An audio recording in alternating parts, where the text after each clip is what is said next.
שחר, תודה רבה לכם. תודה. שבת שלום. שבת שלום. עוד דקה קטנה. הם מצליחים להשתלב כמעט תמיד בבתי ספר רגילים, ויש להם יכולות שכליות מיוחדות במינן. אבל אחרי הצהריים הם יישארו לבדם. ילדי תסמונת אספרגר שנמצאים על הרצף האוטיסטי מתקשים למצוא חברים. אלון שרביט עם מי שרוצים מאוד להיות חלק מאיתנו, ויש להם הרבה מה לתרום. הנה. תארו לכם עולם שבו נקודת המבט על כל מה שסביבכם אחרת. מה שבעיני הכלל שולי, בשבילכם הוא העיקר. הפרט בציור חשוב יותר מהתמונה כולה. זה כאילו שהתרסקתי על כוכב אחר, שיש בו דברים שונים מכדור הארץ. ומה שברור לכולם, זר לחלוטין בשבילכם. לא של חול, לי ספר שמסביר על הכוכב, ויש בו דברים שונים מכדור הארץ. למשל, על חייזרים שמדברים יותר בקול רעם. אני יכול לגלות אותות על הכוכב אז ולהבין עליו יותר, ולאט לאט להשתלב עליו. אלעד בחר בדימוי היצירתי הזה כדי לספר לנו מה מרגיש ילד שנולד עם תסמונת אספרגר. אלעד אובחן בעצם ביום הולדת 3. משהו הרגיש לי לא בדיוק. משהו היה ליד. הילדים האחרים היו שונים.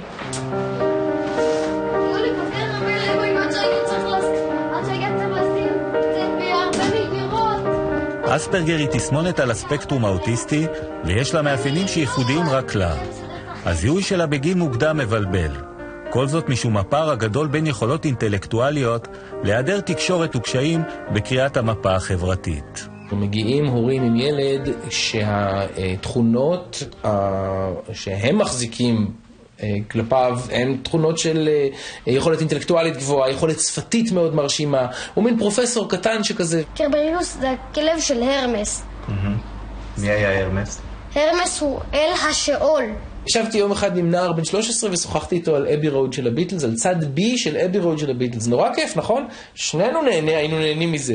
אבל בן 13 אין לו כל כך עם מי לדבר על זה. יותר מזה, ילדים בני 13 הם לא יודעים מה זה צד בי. וזה החלק השני והכואב, הבדידות, שפעמים רבות נובעת מחוסר היכולת של בעלי התסמונת ליצור קשר עם החברה. אחת הבעיות הכי גדולות שלי זה לדעת להתמודד עם סירוב או עם דחיות, כאילו עם לא משנה מה הסיבה, כאילו שתן לבן אדם מעל ומעבר, שאתה למישהו את כל לא הכבוד או לא משנה מה, ובסוף אתה מרגיש נלך את העורף.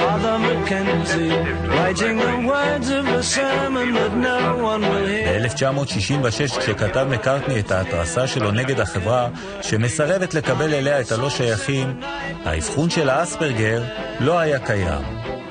תסמונת אספרגר מופיעה בספרי ההבחנות רק מ-1994. כמו אב מקנזי ואלינור ריגבי, הסתובבו להם אלפי בודדים, מרוחקים, שאיש לא ידע מה יש להם. המנה היום היא בעצם שהשכיחות הגבוהה הזאת נובעת משני דברים. אחד, זה היכולת הטובה יותר שלנו להבחן, והשני, זה הרחבה של התחום. זאת אומרת שאלה שפעם קראו להם יורמים או חנונים או מוזרים או ילדי כפות, היום יכולים להתאים להבחנה. אנחנו יכולים ללכת לגן משחקים והוא יראה ילדים רצים, ובגלל שהוא מאוד חברותי הוא יתחיל לרוץ איתם, כי מבחינתו ככה הוא מצטרף למשחק. הילדים יחוו את זה בתור הצקה. ואז הם ידחו אותו, וברגע שידחו אותו והוא לא יבין, והם מבינים שהוא לא מבין, אז הם גם עושים ממנו צחוק. וכדי לפרוץ את המחסום החברתי, בעמותת אפי מפעילים סדנה מצולמת, ובה לומדים כיצד מפתחים קשר ראשוני. אני דווקא הולך לסרט של בטמן. לא כמו שיגיע התור. הנה התור שלי. חבר'ה, ב-30 שניות זה לא תחילתה של ידידות נפלאה. אוקיי? כאילו, אתם צריכים להחזיק שיחה כדי שזה מה שנקרא שייתן לכם טעם של עוד. טל מנגן בהמון רגש, אך כשאני מולו, הוא נעלם דום. אולי מביך אותי העניין של האספרגר, שזה דבר שאני מעדיף להראות דברים אחרים, צדדים אחרים. אבל אני יכול רק לקנא במה שהוא מסוגל לעשות. אתה יכול לפתור? באנגלית, אני בקושי בעברית פותר. 12-month period a year, keys, revise the script, edit. הוא דובר 8 שפות. Wo haben Sie das gehalten? רץ מרתון, כותב מוזיקה קלאסית, לומד לתואר שני. וזה הצד המרשים שיכול להיות למי שלוקים בתסמונת. סלומון שלנו, מאיפה הוא מגיע? מנורווגיה. ואיזה עוד עד שאנחנו עובדים איתו במפעל מגיע מנורווגיה? על הקרדה. על הקרדה, נכון. אלי עובד במפעל דגים, אבל הידע שלו מגיע הרבה יותר רחוק מארץ מוצאה של על הקרדה. למה פרצה לדוגמה מלחמת לבנון הראשונה? כן, ירו בשגריר. זה התחיל מזה שדיברנו פה על... שהיה את האירוע במערת המכפלה עם ברוך גולדשטיין, ואז התווכחנו באיזה שנה זה היה וזה, ואז השאר הוא שלף. 94. נכון, ואני אמרתי לא 94, אני זכרתי שהייתי בצבא וזה, ואז התווכחנו פה העובדים וזה, ואז הרגשתי שהוא שלף את זה מהר וזה, ואז התחלתי לשאול אותו, ואתה רואה שכאילו הבן אדם ממש שולט. Do you know how much 312 times 123 is? 38376. He's right. What? He's right. He's right? Yeah. עשרות סרטים וספרים נכתבו בהשראת הגאונות שאפשר למצוא בקרב בעלי התסמונת. יש כאלה שמרחיקים עד מוצרט, ניוטון ואפילו אלברט איינשטיין ומשייכים אותם לתסמונת. הניתוחים של פוסט מורטם הם ניתוחים נורא נעימים ונחמדים, כי אין מי שיסתור אותם. ולכן מדברים על אלברט איינשטיין, על מוצרט, על ניוטון שהיה להם תסמונת אספרגר. ניוטון מספרים שהיה נכנס לכיתה ללמד, ואחרי כמה זמן, מכיוון שהוא היה כל כך משעמם, אנשים הפסיקו לבוא. אבל זה לא הפריע לו, הוא היה מגיע ונותן את השיעור שלו מול כיתה ריקה, כי סדר צריך להיות, ונותן אותו באותה שעה, כל שבוע. אך למי שפשוט לא לגלות את כוח המשיכה, פעולות פשוטות כמו להכין כוס קפה, או איך סתם לסדר את המיטה, כאן הוא כבר יצטרך דף הוראות. אדם מתמקד בתחום מסוים, והרבה פעמים תחומים אחרים, הפשוטים יותר לרוב, נפגעים כתוצאה מהדבר הזה. לכן המשימות הפשוטות ביותר של מלאכות היומיים הבסיסיות ביותר, התפקודיות, החל מהספונג'ה וכלה בללכת לשירותים לפעמים, נדרשות לפירוק לפרטי פרטים. אנחנו משתדלים להתמודד עם כל אחד ואחד בדרך האישית, עם תוכנית אישית, עם הבנת הבעיה המרכזית, כדי להביא את האנשים ליותר עצמאות ולתפקוד יותר מלא.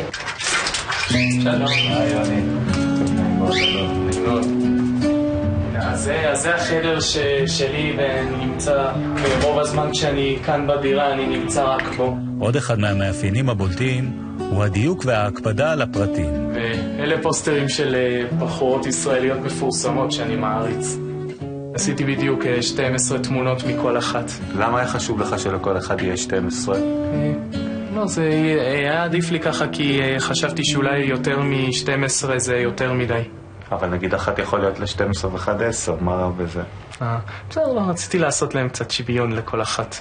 שאף אחת לא תיפגע. כן. הבוגרים הובחנו כמעט כולם מאוחר. בזכות המודעות הילדים יכולים לקבל היום טיפול מתאים כבר בגיל מוקדם. אלא שיום לאחר האבחון, המשפחה גם תישא את כל העול כמעט לבדה. אני למשל נאלצתי להפסיק לעבוד כשילד היה בן 2. כי בבוקר הייתי צריכה לקחת אותו לטיפולים, להחזיר אותו לגן, כי הוא היה ילד משולב, הוא היה בגן רגיל, לאסוף אותו מהגן, ללכת איתו שוב לטיפולים, לחזור איתו הביתה, לעבוד איתו על דברים שצריך ועל מיומנויות, לרדת איתו למטה ולעשות את כל הדברים האלה. יכול להכניס את זה גם עם זה, כן. אתה יכול לנסות? אני לא רוצה. יש 60% יותר מהסטטיסטיקה הרגילה של משפחות שאחד או שניים מבני הזוג לא עובד. יש 50% יותר גירושין מאשר בסטטיסטיקה הרגילה, כי המשבר הוא תהומי. האחים והאחיות של הילדים האלה חווים איזשהו משבר, וגם הם נזקקים לטיפולים. כל הדברים האלה הם דברים שהמדינה והחברה מסביבנו לא רואה.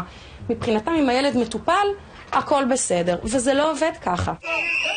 הפתרונות של המדינה הם פתרונות ישנים נורא מהגישה הרפואית. יש מוסדות, אז נכון, מוסדות זה טוב שזה קיים, ויש ילדים שצריכים את זה, אבל אתה מסכים איתי, וממש אתה רואה שהוא לא צריך את זה. זה לא משנה את העובדה שבגיל 3 לשם רצו לשלוח אותו.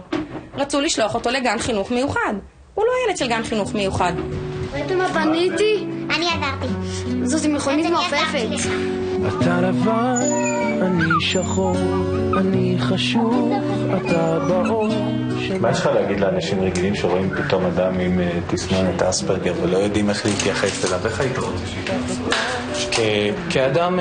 כאדם רגיל, כמו אנשים כמוכם.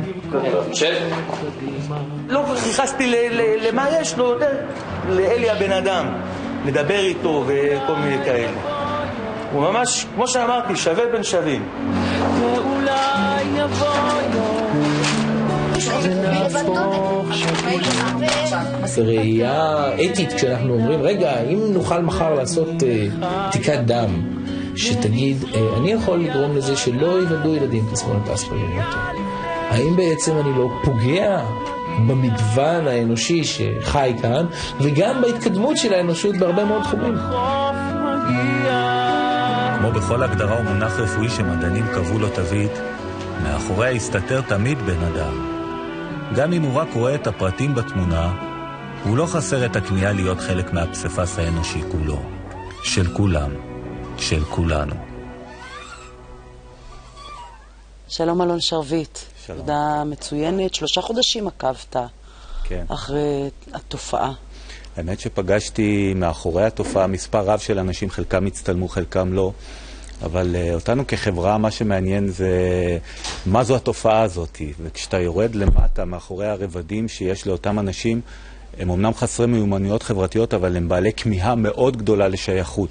וכשאנחנו מדברים על אנשים בוגרים שרוצים שייכות, זה מקומות עבודה. והאנשים האלה ברובם הם בעלי אינטליגנציה וחלקם עם תארים אקדמיים שלא מוצאים עבודה. קשה לבוסים או למקומות עבודה. בדיוק, קשה להכיל אותם. אבל כשכן מקבלים אותם, הם מתגלים כעובדים מיומנים ומתחברים, כמו שראינו בכתבה, עם כל החברה. זה חלק אחד. לגבי הילדים הצעירים, כמובן משאבים, ברגע שישקיעו יותר, אז אותם ילדים לא יחוו את הצלקות הנפשיות שאותם בוגרים חוו. אלון שרביט, תודה רבה לך. תודה רבה.